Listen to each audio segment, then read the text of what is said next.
Welcome to Stories from the Center of the Universe, the podcast about the human experience.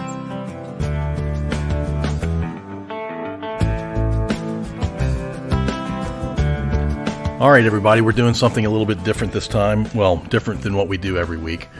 I think we've done this two other times where we've done a look back sort of thing. We did a first 50 look back. We did the first 100, kind of a look back, kind of a top 10 sort of thing for a few of us. Superfan was with us back then. Yep. And now we're doing the third 50, so 101 to 150 look back. It's Silent Rob and me. Rob will be not silent for the third or fourth time out of, I think, roughly 160 some. 160 plus. Yeah. So anyway, this will be shorter than normal. It's meant to be a way for folks to check it out reasonably quickly and get a sense of what the third 50 was all about. So yep. Rob, as usual, as the crack research staff, you have done some research on the third 50, and you found some themes and some other things to highlight.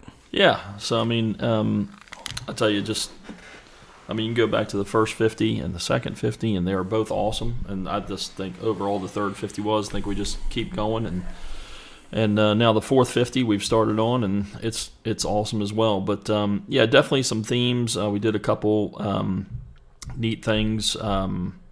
The first one was you had gotten hooked up with somebody that's associated with the town, and we had a series of 7 different podcasts. They're a little bit shorter in length, but they were 7 different businesses in the town. In the lovely town of Ashland, Virginia. Yes, Ashland, Virginia, the center of the universe. Right. And so you kind of interdisperse those with other ones throughout, and those started at 104 and went through 116, basically on an every other basis. And those are really neat, and I think just highlighted some really great businesses in the town, and hopefully got some people out to take part in those. So well, because you and I are both huge supporters of small business. Yes. Look, giant corporations have their place, I guess, but in my mind there's such a thing as being too big and frankly having an unfair advantage from massive scale like that. And so anytime I can support or you can support small business, we do it, and we did it in our own little humble way on the podcast. Yep. And we had somebody who was just starting one. We had a couple. We had like Homemades with Suzanne, who's been around forever, and it's just and small businesses make small towns in a lot of ways. They make them run. Yeah, absolutely. And it's great for folks to go and support them. So that was really neat, and heard about a couple that I'd driven past, but I didn't really know what they were about. So it was pretty enlightening too. So it worked as an effective advertisement for you. For a couple of them. Yes, exactly right. Yeah. Exactly right. So, and then another big theme, you came up with this. This is right up your alley in your past life. Is around Veterans Day, and afterwards we kind of did a celebration of the military, and I believe we got one person on from every branch. I think we had Army, Navy, Air Force, Marines, and Coast Guard. Yeah. Yep, correct. So. Little too early for Space Force, but we'll work on that one day. So I guess technically Space Force existed. It existed, but I think it's still mostly Air Force. I was going to say, do you know anybody in the Space Force? No, but I'm going to find somebody one day. I really can't wait to meet somebody, and I would love to learn 2 things. What their personality is like, just being in the Space Force, right, and how they deal with the name of Space Force. Yeah, it's funny. Right, I agree. Totally agree. So that was really cool.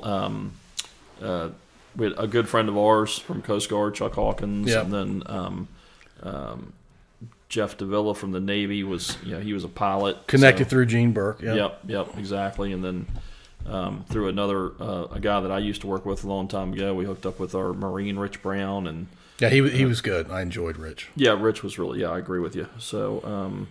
And then Mr. Zoller, and then we had well, by Mr. Zoller, you mean General. I mean Zoller. General, correct, yes. Yeah. Yes, very much. I give him all due respect in every form and fashion. I do have to say real quickly that we were about 2/3 of the way through it, and James looked at me and said, "When are you going to ask me questions?" Right. I'm like, right. Dude, you're doing fine on your own without me asking questions. That's right.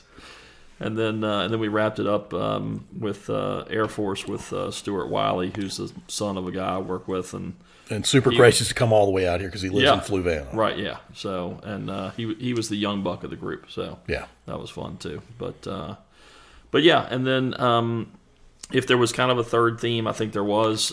We had an influx of football in this 50. So we had a lot of football games. We did, yeah, we really did. I mean, we're talking and from folks that we've known for that we went to high school with or were in high school the same time we were, and were stars in this area that went on to play college. I'm talking about Donnie and Jock Jones at that point, and then people, great football players in their own right, that might, Mr.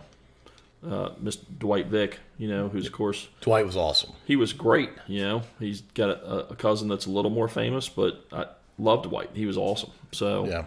And then current pro Colin Thompson, tight end for the Panthers. I mean, so.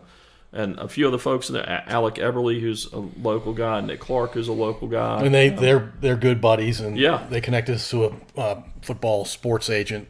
Right. That's right. Yeah. Austin Wilson. Yep. Yeah. So there's a little family tree there, and then Dwight led us to Ahmad. Yep. And Ken Oxendon actually led us to Dwight. Right. Yep. Exactly. Yep. So, but yeah, Ahmad Hawkins from UVA, and so yeah, definite influx of football players, and I think that was really neat. And I just. Again, I love the fact that we had them from, kind of every level, and over the last, I mean, we were school in the 80s, so I mean, basically from the 80s to present day. I mean, we covered 4 decades or 5 decades of football in some form or fashion, looking back. And well, can't forget Randolph-Macon Hall of Famer Jack Luck, also a football player. That's right. So add on 3 more decades. Yeah. For when he played back in the 60s. Yeah, we went the age range was what? In 20s, because Colin's in his 20s. Yeah, Colin's mid-20s and Jack's mid-70s. So, or maybe a little bit older. Maybe a little bit older, but yeah, we'll give him the due respect on that. We'll round down. That's right. So, but yeah, and then just overall after that, I mean, we talked to at least one, if not a couple politicians. School administrators. You had a couple that that you knew from your days at St. Christopher's. Yep. We had a college administrator on, an athletic director.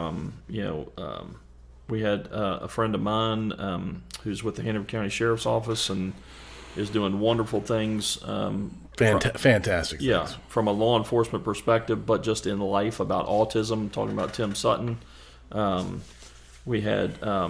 Allie and Sydney. They were fantastic. They were awesome, and the girls that are from 2 opposite parts of the world. Both of them end up in Alaska, and they're doing really cool things with wildlife. And Matt Pulisic, who's was a local business owner, now he's semi-retired. Talking about physical therapy and all the things that go in with that, and about his family, and so. Yeah, it was. Looking back at it, it's amazing the people we've talked to. Yeah. The number of people is one thing, but the actual personalities and what they've done in their lives is just really cool. And just real quickly on the 3 themes, what I picked up from the small business folks is they were very sincere about what they were doing, and there's this vibe that they enjoy what they did. Oh, without a doubt. And they were speaking with a sense of pride and a sense of enjoyment that really came through from what I was hearing. Of course, we had the advantage of being able to see them as well. Sure. And then from the military, like what's not to like about military people? Oh yeah, without a doubt, I agree. So, and then I think one quick thing with both of those that you see, I picked up on it with the small business folks is they were driven. Yeah. I mean, you got to have that to to run a business, and those folks were. Yeah, they were full speed ahead on that, and if you're not that way, you're going to give up pretty easily. Correct. Yeah. And then that's what you're always going to find. I mean, where would we be without our military folks and the fact how they lead and somebody's got to do it, right? Yes, exactly right. So yeah, if not me, then who? Right. Sort of mindset, and they all had that in common. Like I'm going to serve. Totally agree. And then the football guys, they all were pretty blunt. Yeah, I'd agree. Very straightforward. Yeah, very straightforward. They said some things that you wouldn't expect them to say. And, Agreed. Their candor was greatly appreciated. Yep, I agree with that too. So we continued the VCU basketball with Rodney Ashby. We did a little Virginia Union basketball with Lukeman Jabber. Which, by the way, I'm glad you brought up Lukeman. I think Lukeman mentioned this off recording, right as soon as we finished. He was showing some stuff on Google, and then he showed a picture at Malcolm X's funeral, and he said, "Do you know who that man is right there who was basically overseeing the funeral of Malcolm X, arguably one of the most famous historical figures in this country's history?" Sure, yep. And I said, "Lukeman, I have no idea who that is." He goes, "It's my grandfather." Yeah. I said, "Your grandfather oversaw Malcolm X's funeral?" He's like, "Yep." Yep, I'm like, I know. "What?" That's pretty incredible. Oh, Yeah. my gosh. So talk about a historical context. you know? Man, yeah. So Well, yeah. well, cool. Well, I appreciate you doing the research on that. I'm looking at your piece of paper where you've written all 50 of these out, and you've got certain markings next to them. I will not reveal your markings, All right. but you have highlighted what you would consider the 12 best out of the 50. And so if you could just rapid fire the names.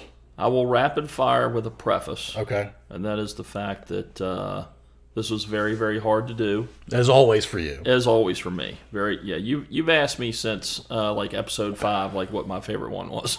Yeah. And you struggle to answer it. I almost do, every just time. because and I got to say, my preface is I just totally enjoy all these. Just listening to them, and of course our common hope, yours especially being the lead on this, is that that a lot of people are finding a lot of joy in this, and hearing some pretty cool stories about some everyday folks, and then hopefully little inspirations out there on things that they say, and it's kind of neat. So. Yeah, and I think one thing that's happened, and you just don't talk about this a lot, but you and I have talked about it a bit. Even if you're really close to the guest, you hear some things that you had never heard before. I think that happens on almost every single one of them. I couldn't agree more. I mean, I've learned that about people that I've known that have come on. I think the classic example is you. You brought your dad on here, you brought your mom on here, and you learned things about your parents that you had never heard or didn't know. And how cool is that? I mean, it's just I think it's one of the really understated awesome things about this podcast is you just learning about people. But even I've said to you that if you're interviewing somebody that I wasn't able to make it for Jack's. I was out of town for work or something like that. I know you really wanted to make that one. I did, but here's the trick. When I listened to him, I felt like I was sitting there, because he's known me all my life, Right. So, what was now I'm blanking. None of us knew that. What was even Ross didn't know it, and Ross was here. What was the nickname? His nickname that he had in high school, because I had asked him what position he played in baseball, and I think he said outfield. And I said, "Oh, you must have been pretty fast." He goes, "No, I wasn't fast." And he goes, "In fact, I was so slow that my nickname on the baseball team was Ice Wagon." Ice Wagon. That's right. Yeah. Which Ross was his son, his oldest child, was sitting next to him, and he had this look on his face like what? Yeah, what was that? I know, that was awesome. So, Yeah. all right, very cool. So rapid fire. That's top my 12. preface. Here goes rapid fire. A couple of these, Just the name, All right. no explanation. no explanation. Here we go. 103, Sean Gallagher. 113, Steve Sands. 117, Laura Marshall. 119, Chuck Hawkins. 126, Rich Brown. 129, Ahmad Hawkins. 130, Tim Sutton. 134, growing up in AVA with you, me, and Duke. Yep. 139, Jack Luck. 143, Matt Pulisic. 149, Andy Smith. And 150, Bobby Malone. Bobby Malone from the Rappahannock River. He's the best next door neighbor. No offense to any of my former next door neighbors or my current ones. No. He's the best next door neighbor anybody could ever have. I completely agree with that wholeheartedly. So Yeah, and by the way, you just said a bunch of names, and I'm like, oh, that's right, we talked to them too. I know. Oh my gosh. And I'd forgotten about growing up in Ashland. Yeah. That was a lot of fun. That was a ton of fun. Yeah.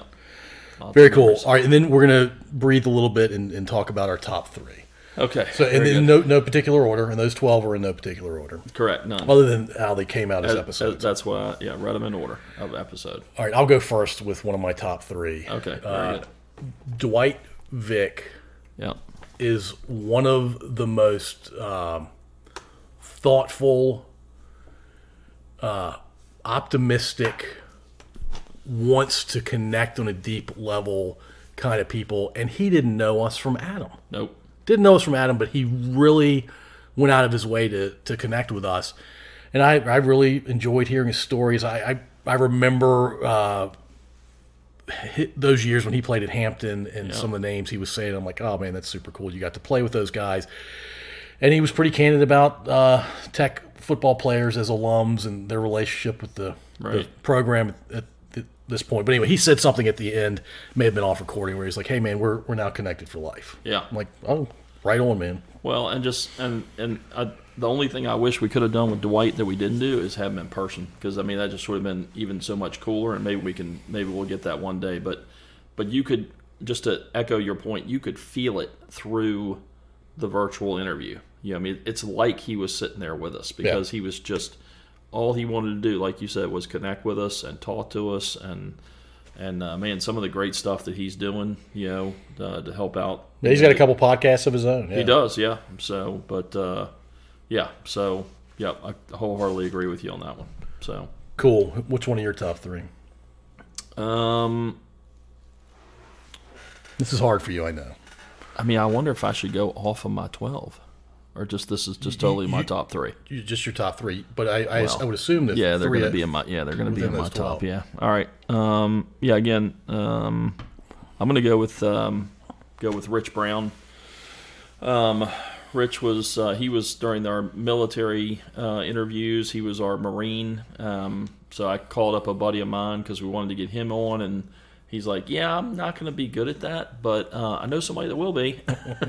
That's kudos to Donald Green for hooking us up with Rich. And Rich came on, and just a really interesting and great story. And then he is pretty much a professional podcaster, I guess. He's doing it full time. Yeah, doing it full time, and I guess that would be considered professional. And just doing a lot of good stuff with that.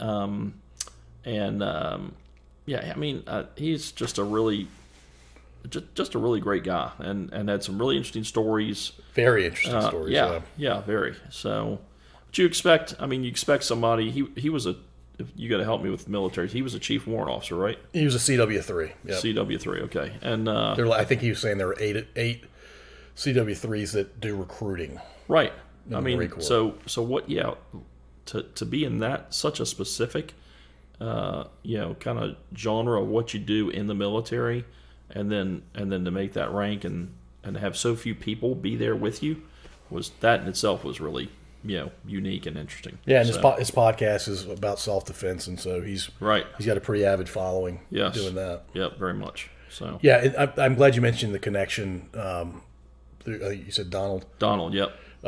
Connection to Dwight was Ken Oxendine. Right. I said, hey, Ken, who would be good on the podcast, and he immediately said Dwight Vick. Yep. And man, was he right. Yeah, he nailed it. Yep. Yeah, thanks to Ken on that, and Ken was, of course, great in his own right. That was a lot of fun. Yeah. So that when I talked to Ken that night, it was just the two of us in the basement. Ken and I talked for like 4 hours. Right. We recorded for like an hour and a half. We talked for 4 hours. And I never thought I'd talk to Ken Oxendine in my house in a million years, or anywhere in the world for more than 10 minutes. Right. So that was a really cool experience. A second one for me, Allie and Sydney. Yeah. They were telling me things I had never heard before. They were describing things that I had never heard before. They lit up the entire time they were talking about it.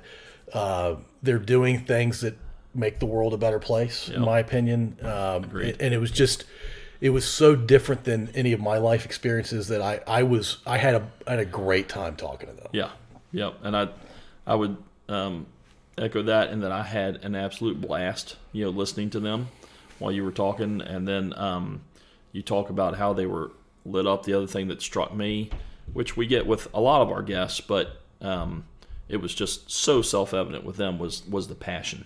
Yeah. With what they do. And we've said, I mean, I think they were, one was from Mass and the other was from California. Yep. And now they're both end up in Alaska, and like you said, they're doing great work and work that's meaningful. But but yeah, just that's the one thing I think that struck me about the two of them was the passion that they had. Yeah. So, absolutely. All right. What's another one for you? So, so probably one of, especially if you're a golfer, one of the more well-known people that we've ever had on the podcast.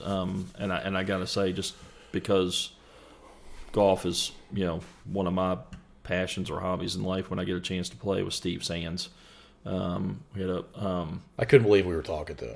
Yeah, I mean, and that's another one, that daggone work got in the way, and I wasn't able to, You've missed some good ones. I have. There's no doubt.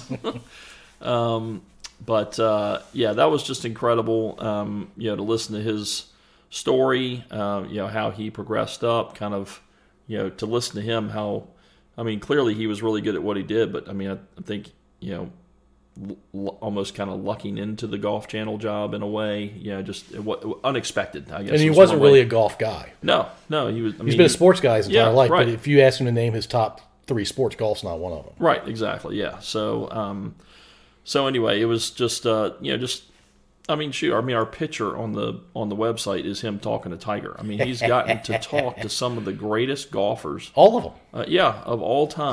The last 35 years. Yeah. So, I mean, so anyway, it was, for me, just from a personal perspective about the whole golf thing and just to listen to him and now, it might, not be one of his top, but man, is he so good at that job, and I think, just represents the sport so well.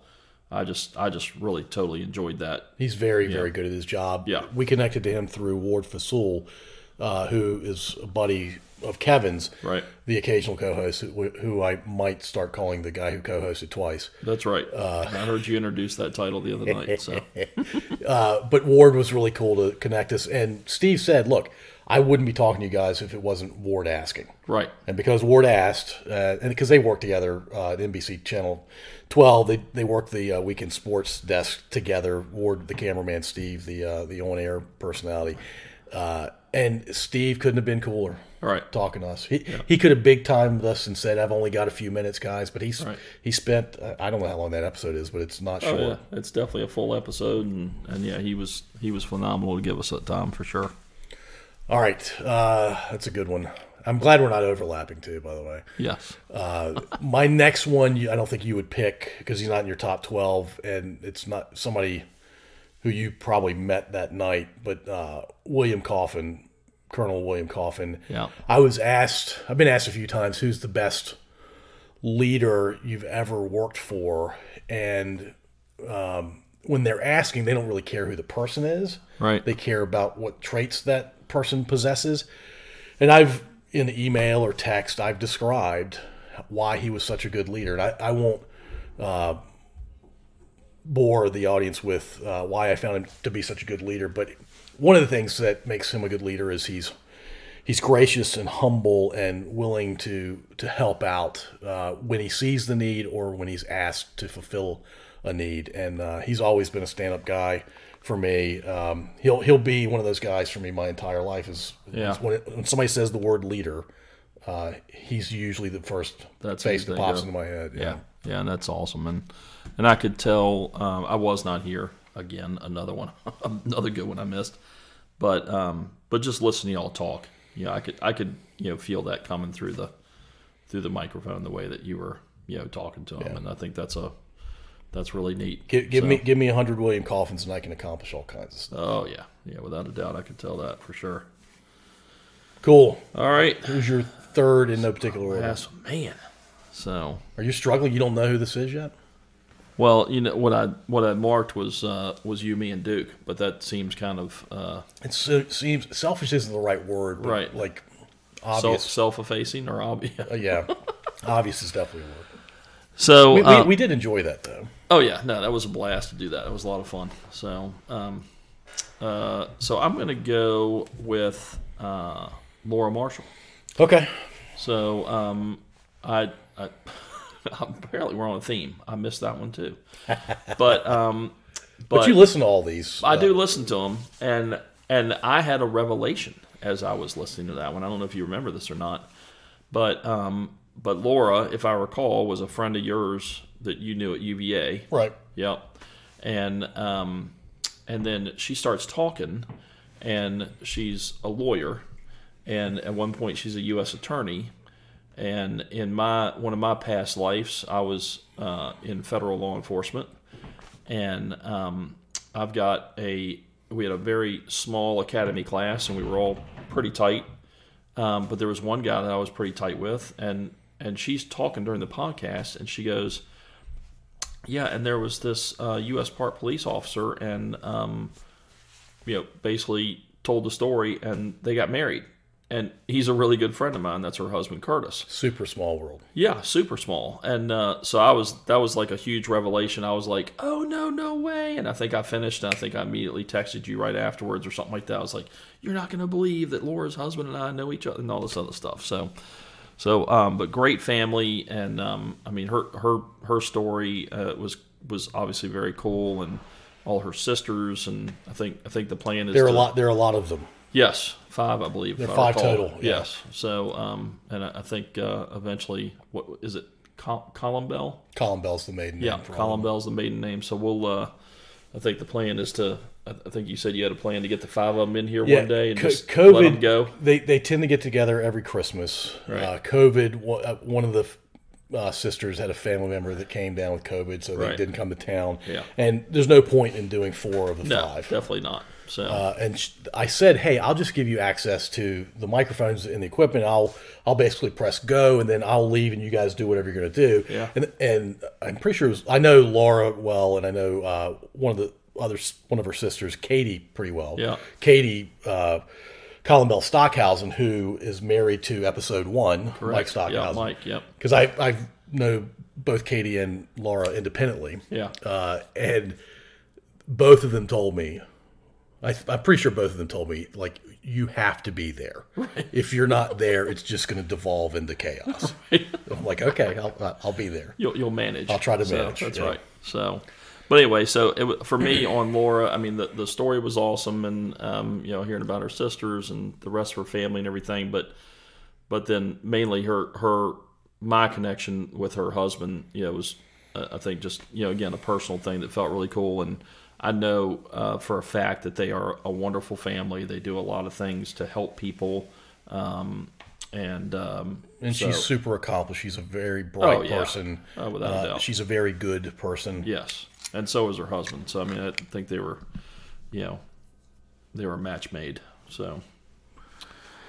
No doubt. All right, so that was good. I like those. I did too. Yep. Becomes our collective top 6 out of those 50. And by the way, there are a bunch, like 30 more names I'd love to say as part of the top 3, but we had to keep it to the top 3. An honorable mention to Bobby Malone. I can't say his name honorable enough. mention for both of us. Yep, I agree with that wholeheartedly. Very cool. All right, so we said we want to do about 30 minutes. We got a couple minutes left. You've been working on some folks to get on the podcast. I've been working. Kevin's not here, so I don't want to speak for Kevin, but I know Kevin's got some things in the works. But who are you looking to get on the podcast in the coming weeks and months? Yeah, you want just like a background, or you want names, or just names, and then we can maybe explore for a little bit. Yeah, well, no, just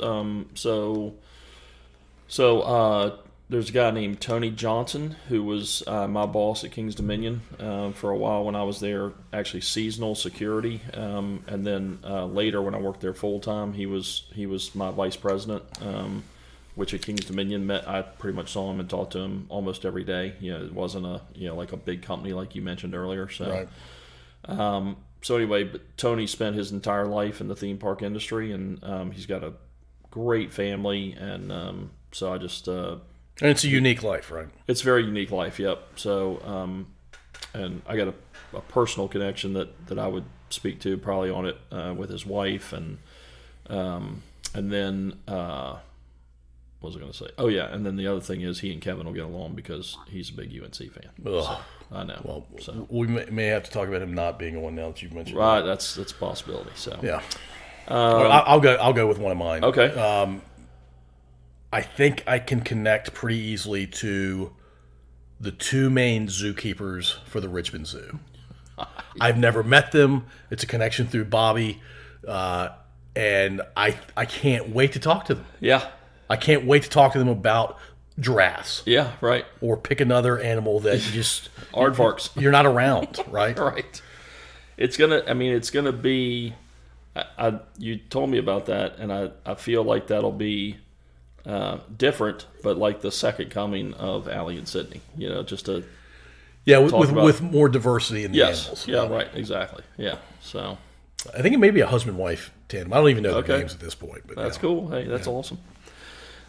So one that we've talked about that we'll try to get on. I think other people have mentioned you too. I think actually Ross said he mentioned them to you, but a guy named Dave Kliz.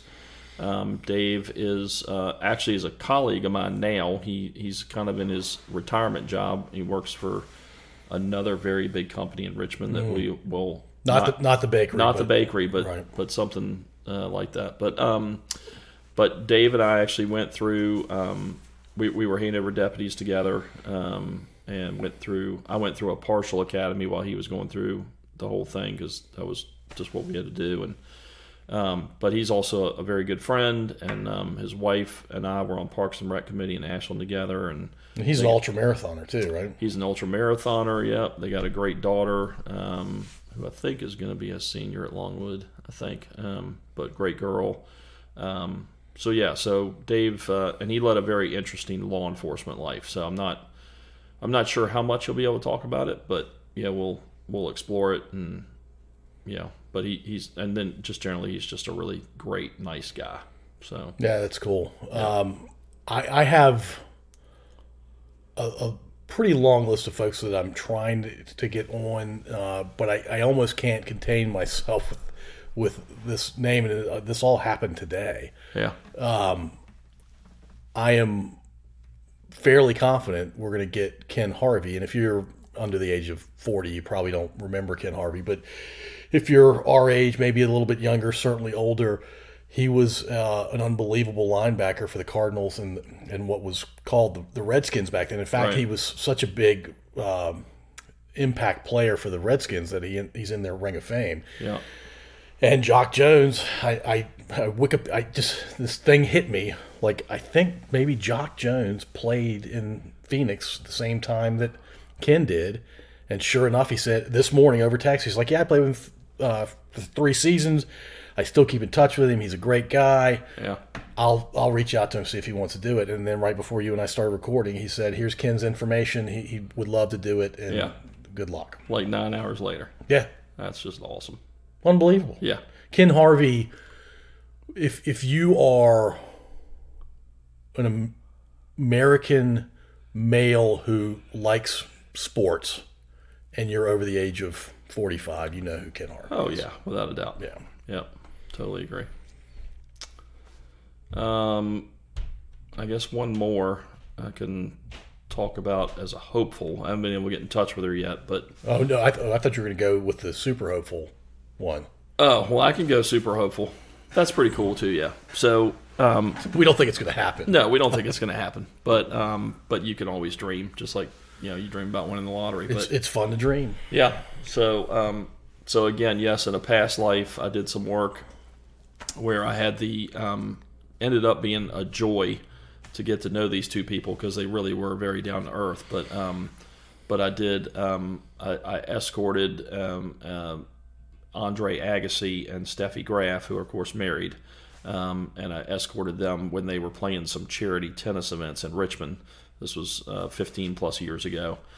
But yeah, last week with you doing the review, I penned an email to Agassi@edu.com or something. It's one of his foundations. I think he and Steffi are known for they've built or founded a school out in Vegas. I think for underprivileged kids, and so great work, and what I would now expect now that, and not like I really knew them or anything, but I rode around with them. You got to know them better than the average player. So anyway, we penned an email to Andre Agassi, and Andre will probably never read it. Yeah, there's somebody working in that foundation who will, and they may or may not respond. Some handler will read it, and yes, no response yet, and not expecting one. But hey, you got to take a shot. I think our jaws will hit the floor if we get a response. Big time. Yeah, yep. And yeah, it would be really cool. Not because they're famous, but because they've they seem like really good people, and you had some evidence of that when you were around them. Without a doubt. I mean, just they were very down to earth, and just really, really neat people.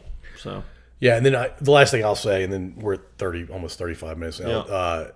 I'm really, really excited to talk to Tony Tran. He and I have talked. He's coming up in about 3 weeks. Just what he's been through in his life. He basically was a refugee in 1975 when Saigon was falling to the North Vietnamese. Effectively, the communists were taking over the entire country, and I don't want to tell too much of the story, but it was incredible how they got out of Vietnam. Right. And then the fact that Tony lived the American dream in a way that most of us only dream about. Right. And I think he's 50 and he's effectively fully retired. Right. He's not greeting at Walmart or anything. He's fully retired. Yeah. And I did have a chance to chat with him, and he seems like a fascinating, bright guy who knows how to make things happen. Yeah. And like you said, it's got an incredible story to tell. Yeah. So. Anybody else that you're thinking about? I think we're probably good. Yeah, I'll let it go. Yep. All right. So I think when we did the first 100, we were very thankful for a lot of folks who did work. Daniel Lance is one who was hugely important for the first 50 to 70 kind of thing. I won't mention other names that were there at the beginning, but you have been super consistent ever since you got involved, and so I appreciate everything you've done. I don't remember what episode you got involved in, but you have been a rock the entire time, so I really appreciate that. I thank you for that, and I thank you for the opportunity, and I'm really enjoying it, and I have fun helping you because you're one of my oldest and best friends, but at the same time, I think what you're doing is just phenomenal, and I mean, we just talk about small worlds and hearing people's cool stories, and then I've always said one of the best things about this is just the posterity of it, and that folks' grandchildren or great-grandchildren or great-great-grandchildren are going to be able to hear about them, at that time in their lives, and it's just a great concept. It's pretty neat, and we're meeting people that we would not have met otherwise. Yep, totally agree. Yep. Crazy. Yes. Well, cool, Rob. Thanks for doing this very last minute with me. I appreciate it. This was awesome. On to the following weeks where we'll have guests on. That's right. And you and I won't do this again until we're at 200, probably. 200, correct. Cool. Awesome. The fourth 50. The fourth 50, we'll just, it's a working title. That's right. All right. Thanks, Rob. Yeah, man. Thank you for listening. If you enjoyed this episode, please subscribe to wherever you listen to podcasts. We'd also really appreciate if you'd rate and review us. You can find us at scodupodcast.com.